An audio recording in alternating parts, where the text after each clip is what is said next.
ఇదే మనం లోపలికి పోయే గుడి కమాన్. ఇక్కడ నుండి బరాబరి 3 కిలోమీటర్లు అయితే లోపలికి పోవాల్సి ఉంటుంది.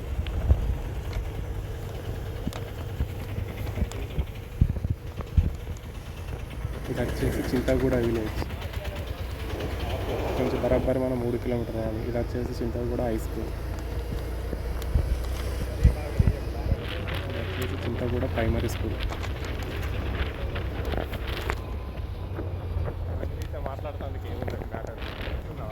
మనలాగే ఎవరో ట్రాక్టర్లో కూడా పోతారు ఫ్యామిలీ. పాపం వాళ్ళు చాలా లేట్ అయినట్టు. రోడ్ల ఫ్రంట్ అయితే ట్రాఫిక్ బాగుంది. అక్కడైతే మరి జనాలు ఎంతమంది ఉంటారో ఆడికి పోయేరాక తెలియదు. చుట్టూ అయితే జనాలు అయితే బాగానే కనిపిస్తుంది. మనకు అండుకొని తినడానికి ప్లేస్ దొరుకుతుందో లేదో చూడాలి. ఇది చెక్ పోస్ట్, గుడి చెక్ పోస్ట్. అది మనకు కనిపించేదే చింతగూడెం లక్ష్మీదేవి టెంపుల్. మొత్తం జనాలతో నిండిపోయినట్టు కనిపిస్తుంది. లోపలికి పోయితే చూద్దాం ఎట్లుంటుంది, ఎంతమంది ఉంటారు, ఏం కథ, ఏం సంగతి అనేది.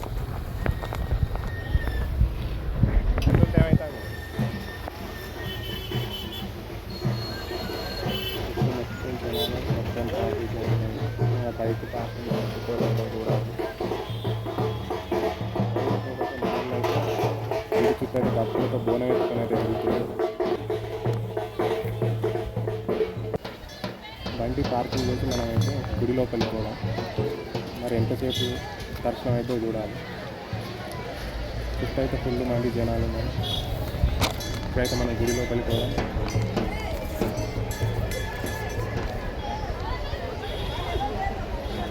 గుడిలో అడుగు పెట్టడానికి సందు లేకుండా అయిపోయింది. ఇక్కడికి వచ్చేసి ప్రతి శుక్రవారం, ప్రతి సండే రోజు అయితే రావాల్సి ఉంటుంది. మిగతా రోజులు టెంపుల్ అంత అవైలబుల్గా ఉంది. లోపలికి వచ్చేసి క్యూ లైన్ అయితే బాగా పెద్దగా ఉంది.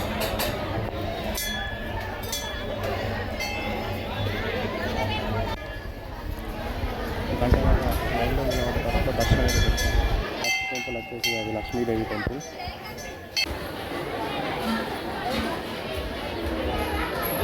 దాని పక్కనే అమ్మవారు ఉంటుంది. అక్కడ కూడా దర్శనం చేసుకొని బయటకు అయితే వెళ్ళడం జరిగింది. మనం బయటకు వెళ్ళి మన లోపల జడ్జికి రావాలి. ఆ మెంత కోసం అయితే తారీఖు అయితే బస్సు జరుగుతుంది. మనకి రావి చెట్టు దర్శనం చేసుకోవడానికి అయితే పైకి అయితే ఉంటుంది. ఇక్కడ మనకి ముడుపులు కనుకుంటే ఆ ముడుపులు కట్టి మనం ఒప్పించుకోవాలి. తిరుగుడు ఏం లేదు. రావి చెట్టుకు అయితే చాలా చరిత్ర ఉంది. ఎన్నో సంవత్సరాల నుంచి అయితే ఉంటుంది. లేకపోతే చెట్టు కూడా అయిపోయింది. గంటన్నర తర్వాత లైన్ తర్వాత కడుపులో అయితే మస్తు గడబిడ అన్నది. చుట్టూ అయితే ఫుల్ జనాలు ఉన్నది.